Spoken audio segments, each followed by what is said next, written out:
नमस्कार, मैं डॉक्टर भाऊसाहेब नळे सुंदरराव सोलंकी महाविद्यालय के हिंदी विभाग में एसोसिएट प्रोफेसर के रूप में कार्यरत हूं और आज मैं आपके सामने भाषा और भाषा शिक्षण इस विषय पर अपने विचार प्रस्तुत करने के लिए उपस्थित हूं। यह विचार मैं आप लोगों के सामने 5 अलग अलग वीडियो के माध्यम से रखने वाला हूं। आज के इस पहले वीडियो में हम भाषा शिक्षण का तात्पर्य एवं स्वरूप को देखने वाले हैं। तो चलिए सबसे पहले हम भाषा शिक्षण का तात्पर्य एवं स्वरूप को देख लेते हैं। भाषा शिक्षण का तात्पर्य एवं स्वरूप को देखने के पहले हम भाषा और शिक्षण इन 2 शब्दों के अर्थों को देख लेते हैं। सामान्यतः मनुष्य के वागिंद्रियों से निकलने वाली सार्थक ध्वनि संकेतों को हम भाषा कहते हैं। यहाँ मनुष्य का वागिंद्रिय और सार्थक ध्वनि महत्वपूर्ण है, क्योंकि मनुष्य के वागिंद्रियों से कई प्रकार की ध्वनियां निकलती है, जिनको हम 2 वर्गों में बांट सकते हैं। एक सार्थक ध्वनि और दूसरा निरर्थक ध्वनि। सार्थक ध्वनि हम उन ध्वनियों को कहते हैं जिन ध्वनियों से किसी न किसी प्रकार का अर्थबोध होता हो, उन ध्वनियों को हम सार्थक ध्वनि कहते हैं। तो जिन ध्वनियों से किसी भी प्रकार का अर्थबोध नहीं होता, उन ध्वनियों को हम निरर्थक ध्वनि कहते हैं। तो भाषा में सार्थक ध्वनि की अहम भूमिका होती है, या भाषा सार्थक ध्वनियों के द्वारा या सार्थक ध्वनियों से ही बनती है। उसका कारण यह है कि मनुष्य अपने भाव, विचार, सूचना और कल्पनाओं को एक दूसरों तक पहुंचाने के लिए भाषा का इस्तेमाल करता है या भाषा का प्रयोग करता है, और इसलिए यह सार्थक ध्वनि महत्वपूर्ण है। निरर्थक ध्वनियों के द्वारा यह प्रक्रिया पूरी नहीं होती। इस दृष्टि से अगर देखा जाए तो हम भाषा को इस तरह भी परिभाषित कर सकते हैं। मनुष्य अपने भाव, विचार, कल्पनाएं और सूचनाओं का आदान प्रदान करने के लिए जिन सार्थक ध्वनि संकेतों का प्रयोग करता है, उसे हम भाषा कहते हैं। तो इस तरह संक्षिप्त रूप में हम भाषा का अर्थ और भाषा के आशय को समझ सकते हैं। दूसरा महत्वपूर्ण शब्द है शिक्षण। इस शब्द का उच्चारण करते ही सीखने की प्रक्रिया का बोध हमें हो जाता है, लेकिन एक बात याद रखना, केवल सीखने की प्रक्रिया ही शिक्षण के अंतर्गत समाविष्ट नहीं होती। तो इससे और कुछ अधिक है, जिसको जाने बगैर शिक्षण का समग्र अर्थ और उसका आशय हमें समझ में नहीं आ सकता। तो इसके लिए सीखने की प्रक्रिया को हमें 3 प्रतिप्रश्न करने चाहिए। उन 3 प्रतिप्रश्नों के उत्तरों के रूप में जो कुछ हमारे सामने आ जाएगा, उसे हम शिक्षण कह सकते हैं। पहला प्रश्न है क्या सीखना है, दूसरा प्रश्न है क्यों सीखना है, और तीसरा प्रश्न है किस लिए सीखना है। यह 3 प्रश्न हमें सीखने की प्रक्रिया को पूछने चाहिए। उदाहरण के लिए, क्या सीखना है अर्थात हमें भाषा सीखनी है, हमें राजनीति सीखनी है, हमें देश का अर्थनीति सीखनी है, हमें अभिनय सीखना है, हमें वाणिज्य व्यवसाय सीखना है, हमें विज्ञान सीखना है, या इस तरह हमें क्या सीखना है, यह हमें सीखने की प्रक्रिया को पहला प्रश्न पूछना चाहिए। दूसरी महत्वपूर्ण बात है क्यों सीखना है, अर्थात भाषा हमें क्यों सीखनी है, राजनीति हमें क्यों सीखनी है, अर्थनीति हमें क्यों सीखनी है, अभिनय कला हमें क्यों सीखनी है। तो यह प्रश्न पूछने के बाद हमारे अंदर या हमारे सामने यह उत्तर आ जाता है कि उन सभी के गुण और कौशलों को हमारे अंदर विकसित करने के लिए हमें भाषा सीखनी है, हमें राजनीति सीखनी है, हमें अभिनय सीखना है, या अन्य जो कुछ सीखना है वह इसलिए, अर्थात सीखना हमारे अंदर के गुणों को, हमारे अंदर के कौशलों को विकसित करने के लिए हमें सीखना है। तीसरा प्रतिप्रश्न हमें पूछना है किस लिए सीखना है। अर्थात अपने पैरों पर खड़ा होने के लिए हमें उन गुण और कौशलों को सीखना है, या देश के विकास में हमें महत्वपूर्ण भूमिका निभानी है और इसलिए हमें उन गुण और कौशलों को आत्मसात करना है। कोई रचनात्मक कार्य करना है, उसके लिए उन गुण और कौशलों को हमें आत्मसात करना है, या कोई सामाजिक समस्या है, उस समस्या का निपटारा करने के लिए हमें उन गुण और कौशलों को आत्मसात करना है, या देश के सामने कोई नया विकल्प प्रगति, उन्नति और समृद्धि का रखना है और उस लिए हमें उन गुण और कौशलों को आत्मसात करना है। इस तरह का उत्तर जो है वह किस लिए सीखना है, यह प्रति प्रश्न पूछने के बाद हमारे सामने आ जाता है। अर्थात इन 3 प्रश्नों के उत्तर देने के लिए जो उद्दिष्ट निर्धारित किए जाते हैं, उन उद्दिष्टों की पूर्ति के लिए जो कार्यक्रम एवं योजनाएं निर्धारित की जाती है और अध्यापकों के द्वारा उन योजनाओं को कार्यान्वित करते हुए उद्दिष्टों तक बच्चों को या छात्रों को ले जाने का प्रयास किया जाता है, तब शिक्षण की प्रक्रिया पूरी हो जाती है। अर्थात उद्दिष्टों का निर्धारण, व्यापक कार्यक्रम की योजना और अध्यापकों के द्वारा उससे कार्यान्वित करना, यह जो प्रक्रिया है, इस प्रक्रिया का नाम शिक्षण है। और इसमें उद्दिष्ट महत्वपूर्ण है, योजना महत्वपूर्ण है और अध्यापकों की भूमिका भी उसमें महत्वपूर्ण है, क्योंकि आखिर में अध्यापक ही एक ऐसा है कि जो व्यापक कार्यक्रमों की जो योजना है, उस योजनाओं को गति देते हुए छात्रों को उद्दिष्टों तक ले जाने का महत्वपूर्ण काम करता है। और इसलिए यह तीनों घटक शिक्षा की प्रक्रिया में महत्वपूर्ण होते हैं।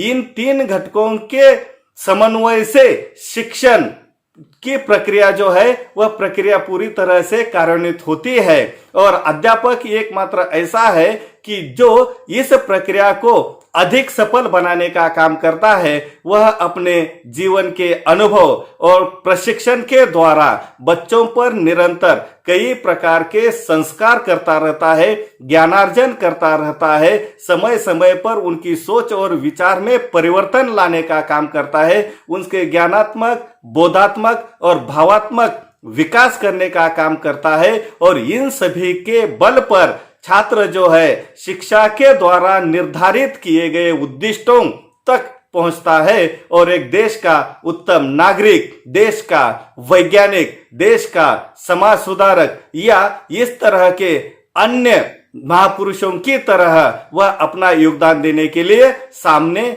आ जाता है। तो यह व्यापक उद्दिष्ट जो है वह शिक्षण के अंतर्गत हमें देखने के लिए मिलता है और इसलिए हमें शिक्षण इस शब्द का अर्थ और आशय इस रूप में हमें देखने की आवश्यकता है। शिक्षा का उद्देश्य केवल विभिन्न विषयों का ज्ञान देना या तथ्यात्मक विवेचन एवं विश्लेषण करने तक सीमित न होकर ज्ञानात्मक संस्कार करना, बोधात्मक संस्कार करना, कई प्रकार के कौशलों को विकसित करना, यह कार्य जो है वह शिक्षा के द्वारा ही किया जाता है और इसलिए इन सभी का समावेश जो है वह शिक्षण के अंतर्गत होता है और अध्यापक उसमें अपनी मुख्य भूमिका अदा करता हुआ हमें देखने के लिए मिलता है। इस रूप में हम शिक्षण इस शब्द के अर्थ और उसके आशय को समझ सकते हैं। अब यहाँ भाषा और शिक्षण के अर्थों को देखने के बाद भाषा शिक्षण का तात्पर्य एवं स्वरूप हमें देखना है। एक बात याद रखना, हमने भाषा के आशय को देखा है, शिक्षण के आशय को देखा है। जब भाषा और शिक्षण एक साथ आकर भाषा शिक्षण बन जाता है तब उसका अर्थ यह निकलता है भाषा का शिक्षण। अब यह भाषा का शिक्षण क्यों आवश्यक है? तो एक बात याद रखना, भाषा का शिक्षण हमें इसलिए आवश्यक है क्योंकि विश्व में जितनी भी शिक्षाएं दी जाती है उन सभी का माध्यम भाषा है। जब तक हम भाषा को आत्मसात नहीं करेंगे, भाषा को ठीक तरीके से हम नहीं सीखेंगे, तब तक शिक्षण को हम प्राप्त नहीं कर सकते। यह बात महत्वपूर्ण है। दूसरी महत्वपूर्ण बात यह है कि हमारे पुरखों का ज्ञान विश्व के अलग अलग ग्रंथों में भर पड़ा हुआ है। उन ज्ञान को अगर हमें प्राप्त करना है, उन ज्ञान को अगर हमें आत्मसात करना है, तो उसके लिए हमें भाषा सीखने की आवश्यकता है। जब तक हम उन भाषाओं को नहीं सीखते, तब तक उस ग्रंथ संपदा में जो ज्ञान भर पड़ा हुआ है, उस ज्ञान को हम प्राप्त नहीं कर सकते। तीसरी महत्वपूर्ण बात यह है कि मनुष्य हमेशा अपने विचारों का आदान प्रदान करता हुआ आया है। अपने विचारों का आदान प्रदान करने के लिए हमें भाषा की आवश्यकता होती है। अपने आप को लोगों के सामने अभिव्यक्त करने के लिए तथा लोगों के विचारों को आत्मसात करने के लिए हमें भाषा की आवश्यकता होती है। भाषा के बगैर किसी भी विचार, भाव तथा कल्पनाओं को हम समग्र रूप से पूरी प्रभावत्मकता के साथ हम आत्मसात नहीं कर सकते, और इसलिए हमें भाषा सीखने की आवश्यकता है। अगली महत्वपूर्ण बात यह है कि सामाजिक व्यवहार जो है, उन व्यवहारों को अगर हमें पूरा करना है तो भाषा सीखने की आवश्यकता है। उसके बगैर हम अपना एक भी व्यवहार पूरा कर नहीं सकते। अगली महत्वपूर्ण बात यह है कि जीवन में हम कई प्रकार के अनुभवों को प्राप्त करते हैं। उन अनुभवों के द्वारा एक हमारी विचारधारा निर्माण हो जाती है, और वह विचारधारा ही हमारा मौलिक ज्ञान बन जाता है।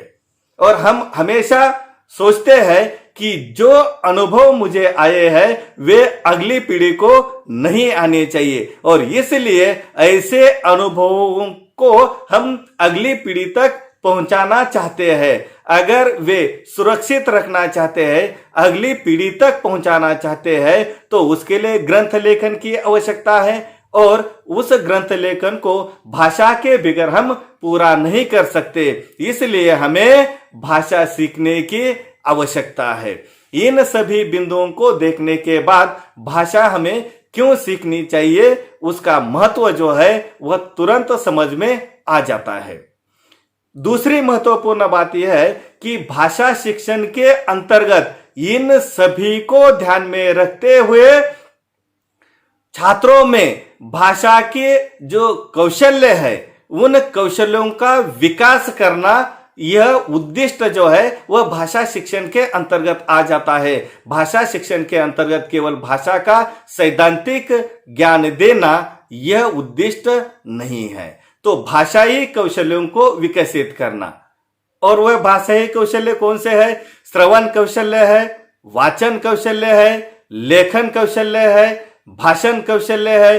इन कौशल्यों को जब तक हम छात्रों के अंदर विकसित नहीं कर पाते, तब तक पूरी क्षमता के साथ छात्र न अपने आप को समाज के सामने अभिव्यक्त कर सकेंगे, न किसी भी स्कूल महाविद्यालय में जाकर पूरी शिक्षा को वह प्राप्त नहीं कर सकता।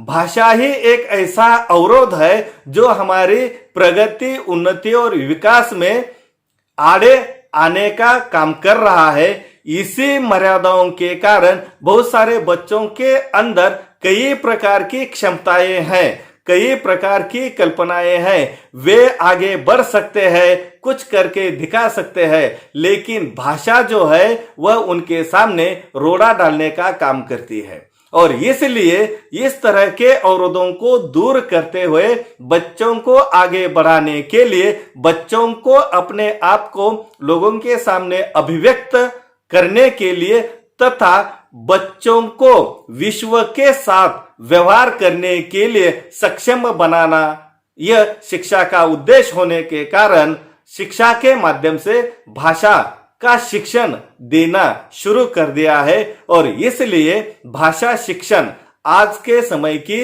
हमारी अनिवार्यता बन गई है। हम विश्व के साथ जुड़े हुए हैं और विश्व के साथ हमें व्यवहार करना है। और यह व्यवहार हम केवल भाषाई कौशल्यों को आत्मसात करने के बाद ही संपन्न कर सकते हैं और अपने पैरों पर खड़े भी हो सकते हैं, पैसा प्रसिद्धि भी कमा सकते हैं और देश के निर्माण में रचनात्मक कार्य करने में अपना योगदान भी दे सकते हैं और देश के विकास में अपना हाथ लगा भी सकते हैं। और इसलिए हमें भाषा शिक्षण की आवश्यकता है और इसी आवश्यकता को ध्यान में रखकर छात्रों में भाषाई कौशल्य विकसित करने के लिए यह भाषा शिक्षण की इकाई जो है वह समाविष्ट की हुई है। तो इस भाषाई शिक्षण के अंतर्गत छात्रों के अंदर श्रवण कौशल्य, भाषण कौशल्य, लेखन कौशल्य और वाचन कौशल्य को किस तरह विकसित किया जा सकता है उसकी प्रक्रिया को यहाँ छात्रों के अंदर अध्ययन और अध्यापन के द्वारा विकसित करने का प्रयास किया जा रहा है। यहाँ भाषा शिक्षण का तात्पर्य भाषा के सैद्धांतिक पक्ष को समझाना न होकर भाषाई कौशल्यों को विकसित करने से है। अर्थात भाषाई कौशलों के संस्कार छात्रों में करते हुए उनके अंदर श्रवण कौशल्य, भाषण कौशल्य, लेखन कौशल्य और वाचन कौशलों को विकसित करने से है। इस बात को हमें याद रखने की आवश्यकता है। तो अगले वीडियो में हम भाषा के विविध रूपों को देखेंगे। तब तक के लिए धन्यवाद।